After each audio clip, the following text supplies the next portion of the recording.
Hey guys, so I received a little surprise package from URUAV today. I had no idea this was coming. I do not know what is in this tiny little box here, so let's open it up and let's check it out. I mean, I can already tell this seems to be a 1S quad, whoop, whatever. Let's open it up and let's check it out. Alright, so in the box we have a tiny toothpick style frame, which is only 2.48 or 2.5 grams roughly. Very, very light frame. This doesn't seem to be 3-inch or 2.5. This is much smaller. So to me, first glance, this does more look like a whoop without without ducts. So we have some tiny motors in here. Let me check those out. Let's try to get it in focus. 0802, so also whoop size motors, 1900 kV, quite typical 1S kV. 4 of them obviously with the little connectors, so no soldering required. Let's check out the rest of the electronics. Goes along with this. So here we have, this does seem to be a crazy B board. Yes, so this is a real all-in-one. So all-in-one. This is a receiver, a VTX. So you can see the tiny, that is the VTX antenna. That is the receiver antenna. There's probably the FreeSky SPI receiver in here. Flight controllers on there, probably an F4. Yes, it's an F4, and it's got the connectors for the motors. So it's a Crazy Bee. Okay, it says here Crazy Bee F4. F4 something. It's unreadable. Some kind of Crazy Bee F4. So good. As far as so good. Then we have the tiny little props. Does seem to be 40mm props. Let me quickly measure what prop size this is.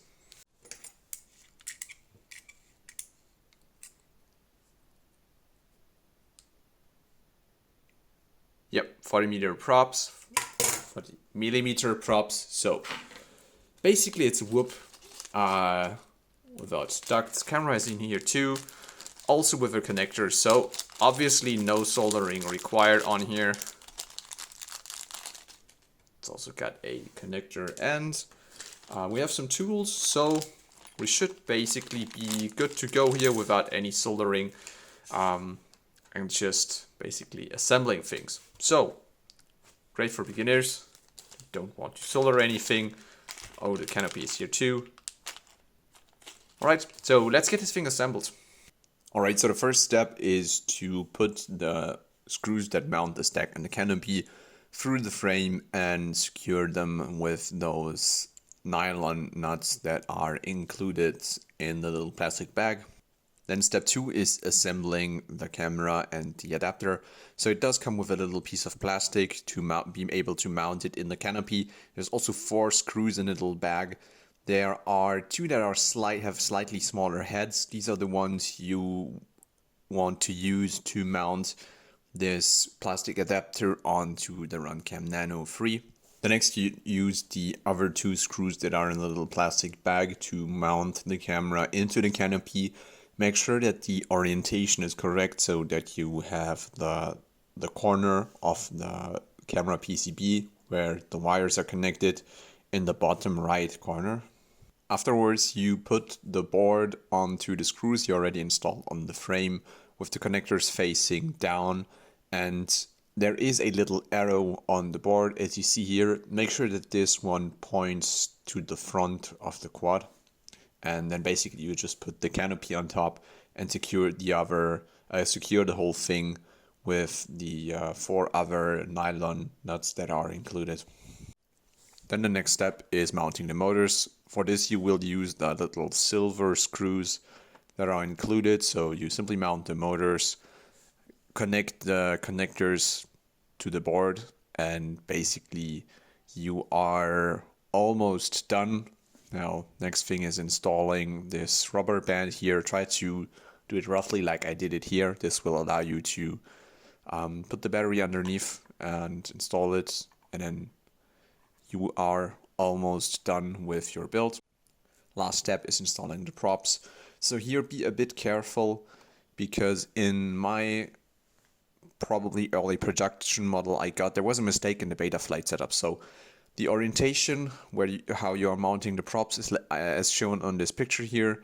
So normal rotation direction, but in beta flight they enabled reverse motor direction, although the motors aren't spinning in reverse. So it makes sense to go in beta flight and disable the little reverse motor direction switch in the configuration tab. I had this mistake, at least in the review model I got here. If you have the same issue, try to check this setting in beta flight. And now we're good to go. As you can see, this thing is very, very light. 20 grams is really quite impressive for something with a carbon frame and motors of that size. So really cool. And let's get this thing out and see how it performs. Alright, and honestly, I do not have a lot of DVR because I had some issues with my SD card, but I really, really enjoyed flying the tiny UZ80 through a local park. It's very, very quiet. You can barely hear it because it's so small, and I mean, this thing is so tiny and looks so cute. Nobody will mind you flying this, close to them or around them. Might get chased by a dog from time to time, but it's all. This thing is very, it's very, very as non-threatening as it gets, because it just looks so super cute, and it does perform actually quite well. So the flight performance really isn't bad. It's actually quite good. I would say it probably helps that it doesn't have ducts compared to whoops of that size. I feel like it's faster and more efficient.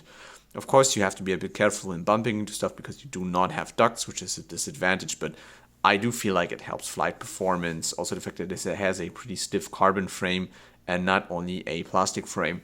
So it was quite speedy, quite fun to fly. It's really quite agile. You can do a bit of acro with it. Of course, you can feel that it's only 1S and it's kind of hard to catch after a dive. It lacks a bit of power, but overall, I would say my overall conclusion on the UZ80 is it's very light and very simple. It looks sort of cool because it looks so cute with its canopy that looks like a little helmet. That's sort of the nice thing about it, that it looks super cute and non-threatening. And overall, I would say cool package, fun to fly, and I would recommend it if you're looking for something small for your backyard or a local park to just have some casual fun and fly around. This is really quite cool, especially if you're looking for, I would say, something to fly outside where you don't really need the ducts, so you're not indoors and bumping into stuff. You're outside, you don't need a ducted whoop. Then this will help you by performing a little bit better because of not having a plastic frame and ducts. Seems to help. Alright guys, hope you found this review useful. Of course, don't forget to check out the affiliate links and subscribe. Bye bye.